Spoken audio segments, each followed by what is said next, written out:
তো আমাদেরকে ইনস্ট্রাকশন দিচ্ছিল এরকম এরকম করেন শাহরুখ খানের মতো স্টাইল করে। আমরা তাই ভাবলাম ঠিক আছে করেই ফেলি, কি আর আছে জীবনে, একটা না হয় রিল বানিয়েই ফেললাম। তারপরে আবার আমার মেয়ের সঙ্গেও বললো একটু হেঁটে আসেন, একটা রিল বানিয়ে দেই। তো মেয়ের সঙ্গেও একটু ফান করলাম, হাঁটলাম, কথা বললাম ওর সঙ্গে, সেগুলো নিয়েও একটা রিল বানিয়ে দিল। তারপর আবার আমাদের 4 জনের ফ্যামিলি ফটো তুলে দিল। তো মনে হলো যে ভালোই হয়েছে, নিজেরা একা একা ছবি তুললে তো অনেক সময় সেই ছবিগুলোতে ফ্যামিলি ফটোসগুলা হয় না। আজকে 5 মার্চ আমরা খুব সকালবেলা ঘুম থেকে উঠে রওনা দিয়ে দিচ্ছি, রেডি হয়ে যাব সোনমার্গের উদ্দেশ্যে। এটা কাশ্মীরের সবচাইতে ঠান্ডার জায়গা এবং সবচাইতে সুন্দর জায়গা। সিনিক ভিউর কথা যদি বলি, সেক্ষেত্রেও সবচাইতে সুন্দর জায়গা। বরফে ঢাকা থাকে, তারপরেও এর সৌন্দর্য বলে বোঝানোর মতো না। আর আমরা খুব ভোরে একদম খুব ভোরে রওনা দিয়ে দিতে হবে, কারণ ওখানে যাওয়ার জন্য রোড হচ্ছে ওয়ান ওয়ে রোড, যেতে অনেক সময় লেগে যায়। যার কারণে আমাদেরকে আমাদের গাইড খুব আগে থেকেই বলে দিয়েছিল যে তোমাদের কিন্তু অনেক সকালে রওনা দিয়ে দিতে হবে। তাই আমরা কোনো রকমে সকালবেলা রেডি হয়েছি, একদম যতগুলো জামা কাপড় পরা প্রয়োজন সেরকম জামা কাপড়গুলো নিয়ে রেডি হয়ে নাস্তা করতে চলে আসছে। আমাদের কারোরই শরীর তেমন একটা ভালো না, মানে শরীর বলতে মন তো আমাদের চাঙ্গা আছে, যেহেতু আমরা ঘুরতে বেরিয়েছি। বাচ্চারা শরীর অসুস্থ থাকলেও ঠিকঠাক মতো ঘুরবে এই আনন্দ তারা নিয়ে নেয়, কিন্তু ওই যে পেটটা একটু খারাপ, বমি হচ্ছে, লুজ মোশন হচ্ছে, এটার জন্য ওরা একটু দুর্বল অনুভব করে। তো যার কারণে আমরা আমাদের গাইড যিনি, উনি আমাদেরকে খুব হেল্প করেছেন। ওরা বাচ্চাদের লুজ মোশনের ওষুধ, বমির ওষুধ, এগুলো প্রায় যেখানে ফার্মেসি পেয়েছে কিনে নিয়েছে। তো একটা ফার্মেসিতে আমরা স্টপ করলাম, সেখানে না পেয়ে আবার একটু দূরে এসে আরেকটা ফার্মেসিতে থেমে বাচ্চাদের জন্য লুজ মোশন আর বমির ওষুধ কিনে নিল। সকালে খুব বেশি একটা নাস্তা আমরা করতে পারি নাই, তারপরেও বমির ওষুধ আর লুজ মোশনের ওষুধটা কিনে নিলাম যাতে রাস্তাঘাটে কোনো ঝামেলা না হয়। সে সাথে আমি আর শাহিন আমরা দুজনও খেয়ে নিলাম, কারণ আমাদেরও অবস্থা একই রকম বাচ্চাদের মতোই। আমরাও খুব একটা খাওয়া দাওয়া করতে পারছি না, দুইজনেরই একই অবস্থা চলছে। তার মধ্যে আমাদের এই জার্নিগুলো তো করতেই হবে। তো আমরা সকাল সকাল একদম রওনা দিয়ে দিয়েছি, 8:30টার মধ্যে আমরা রওনা দিয়ে দিয়েছিলাম। আর অনেকটা পথ আমাদেরকে যেতে হবে। এই রাস্তাগুলোর দৃশ্য এত সুন্দর, আমি অনেক রেকর্ড করেছি, কিন্তু সব ভিডিও তো দিতে গেলে অনেক বড় হয়ে যায়। তারপরেও আমার এই ভিডিওগুলো অনেক বড়, শুধুমাত্র এই রাস্তার রাস্তার দৃশ্যগুলো আমি কাটতে চাই না, কারণ রাস্তার দুই পাশে এত সুন্দর প্রাকৃতিক দৃশ্য, আসলে কাশ্মীর না আসলে তো বোঝা যায় না। আমি আমাদের যে গাইড জামশিদ ভাই, ওনার সঙ্গে তো আমাদের খুব ভালো একটা আন্ডারস্ট্যান্ডিং হয়ে গেছিল। ওর সঙ্গে আমরা হিন্দিতে কথা বলছিলাম। তো বলছিলাম যে তোমরা কি স্বর্গের মধ্যে থাকো, আসলে এটা তোমরা টের পাও না। তো ওরা অবশ্য সেই এক কথাই বলছিল, নদীর ওই পার বলে ছাড়িয়া নিঃশ্বাস, এই পারেতে সকল সুখ আমার বিশ্বাস। তো এরকম হচ্ছে অবস্থা, যে ওরা ওইখানে থাকে বলে ওদের কাছে মনে হয় না যে ওরা জান্নাতে আছে। কারণ এই যে চেকিং গুলা, ওদের এত বেশি চেকিং আর এত বেশি সিকিউরিটি চেকিং এর মধ্যে দিয়ে ওরা যায় যে বিরক্ত হয়ে যায় একটা সময়, যে নিজের দেশে থেকে ওরা এত বেশি চেকিং, এত বেশি আর্মি পুলিশ দ্বারা চেকিং ওদেরকে করা হয় না, যে ওরা ফিল করে না যে ওরা ওদের নিজেদের ল্যান্ডে আছে, নিজেদের জমিতে আছে। তো যাই হোক, এটা ওদের ইন্টারনাল ব্যাপার। আমরা বাইরে থেকে যে যাচ্ছি ওদের এনভায়রনমেন্ট দেখার জন্য বা ওদের ন্যাচারাল ফিলিংসটা নেওয়ার জন্য। আমরা কিন্তু অলরেডি সোনমার্গের ভেতর ঢুকে গিয়েছি, আর দেখেন কি অবস্থা, আশপাশ বরফ দিয়ে ঢাকা, আর দুই পাশের দুধসাদা বরফের পাহাড়গুলো দেখতে এত চমৎকার লাগছিল। এটা দেখার পর ওই যে আমার ওই মুভি ঋতিক রোশন আর হচ্ছে গিয়ে প্রীতি জিন্তার মুভি একটা ছিল, নামটা আমার মনে আসতেছে না, হ্যাঁ মিশন কাশ্মীর।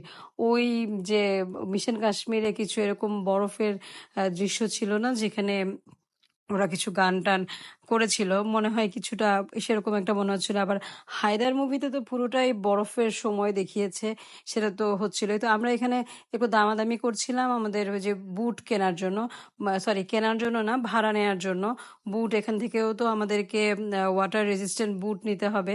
আমরা তো ওয়াটার রেজিস্ট্যান্ট সক্স আগে থেকেই কিনে নিয়ে আসছিলাম, তো সেই ওয়াটার রেজিস্ট্যান্ট সক্স পরতে হবে, সাথে আবার ওয়াটার রেজিস্ট্যান্স বুট পরতে হবে, যাতে করে আপনার পায়ের মধ্যে বরফের জন্য কোনো রকমের কোনো ধরনের কোনো প্রবলেম না হয়। তো এইখানটায় আমরা অবশ্য তেমন গুলমার্গের মতো প্রবলেম ফিল করি নাই, আমাদের মোটামুটি শীত কমই লেগেছে।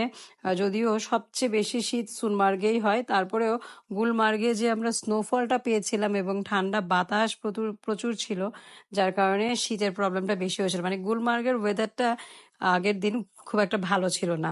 আর সোনমার্গের ওয়েদারটা খুবই ভালো ছিল, খুবই শাইনি, সূর্য ছিল এবং তেমনভাবে কোনো বাতাস ছিল না যে আমাদেরকে কষ্ট দিবে, এরকম কোনো বাতাস ছিল না।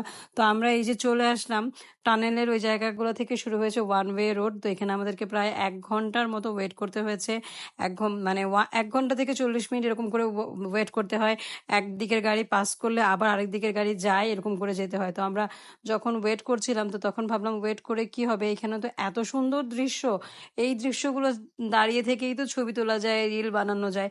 তো অনেকে যদিও আমাদেরকে এখানে রিকোয়েস্ট করছিল যে রিল বানিয়ে দেবো, তোমাদের রিল বানিয়ে দেই চলো। তো আমরা এখানে আর রিল বানাই নাই, যদিও শাহিন আমাকে অনেকগুলো ভিডিও করে দিয়েছিল, আমি শাহিনের ছবি তুলে দিয়েছিলাম। তো নায়া স্বচ্ছদেরকে গাড়িতেই রেখেছে, ওরা আর বরফের মধ্যে বের হতে চায় নাই, টায়ার্ড লাগছিল ওদের। তো যাই হোক, এখানে আবার আমাদের যখন ছেড়ে দিল রাস্তাটা, আমরা আবার যাচ্ছি।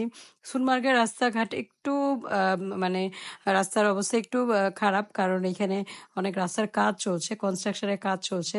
তো এই টানেলের ভিতর দিয়ে যেতে হয়।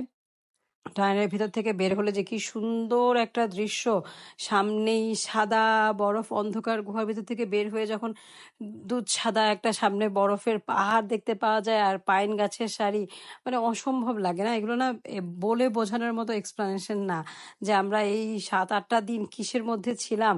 কষ্ট, শারীরিক কষ্ট, এগুলো আসলে তো কোনো ধরনের কষ্টই ফিল হয় না। যখন ঠান্ডা লাগে তো ঠান্ডা লাগছে, একটু খারাপ লাগে, বাকি কোনো জিনিস আর হয় না। তো এই বোর্ডটা আমাকে বললো শাহিন রেকর্ড করার জন্য যে এই রাস্তা দিয়েই কার্গিল যায়, এই রাস্তা দিয়েই হচ্ছে কি অমরনাথের যে মন্দির ওইখানটায় যায়, তারপরে হচ্ছে এই রাস্তা দিয়ে লাদাখ লাদাখ যাওয়ার রাস্তা, এগুলো সব। তো স্বচ্ছ কিন্তু বরফের মধ্যে নেমেই আজকে খুব ভালো ওয়েদার পেয়ে সে ওইখান থেকেই বরফের চাই নিয়ে খেলা শুরু করেছে। এবং আমরা এই যে একটা ডেঞ্জারাস কাজ করলাম, এই স্নো বাইকে উঠলাম। এই স্নো বাইকে আমরা 4জন আলাদা আলাদাভাবে উঠলাম। প্রথমে অবশ্য ওরা বলছিল যে বাচ্চাদেরকে সাথে নিয়ে একজন একজন করে ওঠার জন্য, কিন্তু এটা এটা খুবই একটা ডেঞ্জারাস কাজ হতো। একজন একজন করে ওঠার মতো স্পেস এখানে, মানে একজনের সঙ্গে আরেকজন ওঠার মতো স্পেস এখানে নাই, কারণ সামনে তো রাইডার বসবে, তারপরে পেছনে আরেকজন বসবে, তারপর পেছনে আবার আরেকজন, এভাবে জায়গা হয় না। তো যাই হোক, এই জন্য বাচ্চাদেরকে একদম খুব সুন্দর করে ওরা যেন স্পেস নিয়ে আরাম করে বসতে পারে, ঠিকঠাক মতো ধরে বসতে পারে, সেইভাবে করে ওদেরকে বসিয়ে পাঠিয়েছি। তো ওঠার সময়ের জায়গাগুলো খুব সুন্দর, পেঁচিয়ে পেঁচিয়ে ওরা আস্তে ধীরে পাহাড়ের উপর দিয়ে গিয়ে উপরের পাহাড়ে আমাদেরকে নামিয়ে দেয়। কিন্তু নামার সময় যে একদম খাড়া পাহাড় বেয়ে 2 মিনিটে নেমে যায়, এইটা হচ্ছে সবচাইতে ডেঞ্জারাস একটা ব্যাপার। এখানে সম্ভবত আমাদের 7 থেকে 8 হাজার রুপির মতো খরচ হয়েছে, মানে আমাদের এই স্নো বাইকে ওঠার খরচ, প্লাস আমাদের এই যে 4জনের বুট জুতা, সেই সঙ্গে স্বচ্ছ এবং স্বচ্ছর বাবার যে উপরের যে জ্যাকেট দুটো পরেছে ওরা, এই জ্যাকেট দুটো সহ সব কিছু মিলে আমাদের এরকম 7 থেকে 8 হাজার রুপির মতো গিয়েছে। এছাড়া আমরা রিল বানিয়েছি, সেখানে খরচ হয়েছে, আবার ছবি তুলে দিয়েছে ফটোগ্রাফার, সেখানেও খরচ হয়েছে। তো সব মিলিয়ে এই খরচটা। তো এখানে আসার পর আমাদেরকে আবার ধরলো যে চলেন আপনাদের রিল বানিয়ে দেই, ছবি তুলে দেই, কারণ এখানে অনেক ফটোগ্রাফার আছে, ওরা গিম্বল দিয়ে ছবি তুলে রিল বানিয়ে দেয়। তো বললো যে জীবনে আর কি আছে, তুলেই ফেলেন এইভাবে করে। তো আমাদেরকে ইনস্ট্রাকশন দিচ্ছিল এরকম এরকম করেন, শাহরুখ খানের মতো স্টাইল করে। আমরা তাই ভাবলাম ঠিক আছে, করেই ফেলি, কি আর আছে জীবনে, একটা না হয়ে রিল বানিয়েই ফেললাম। তারপরে আবার আমার মেয়ের সঙ্গেও বলল একটু হেঁটে আসেন, একটা রিল বানিয়ে দেই। তো মেয়ের সঙ্গেও একটু ফান করলাম, হাঁটলাম, কথা বললাম ওর সঙ্গে, সেগুলো নিয়েও একটা রিল বানিয়ে দিল। তারপর আবার আমাদের 4জনের ফ্যামিলি ফটো তুলে দিল।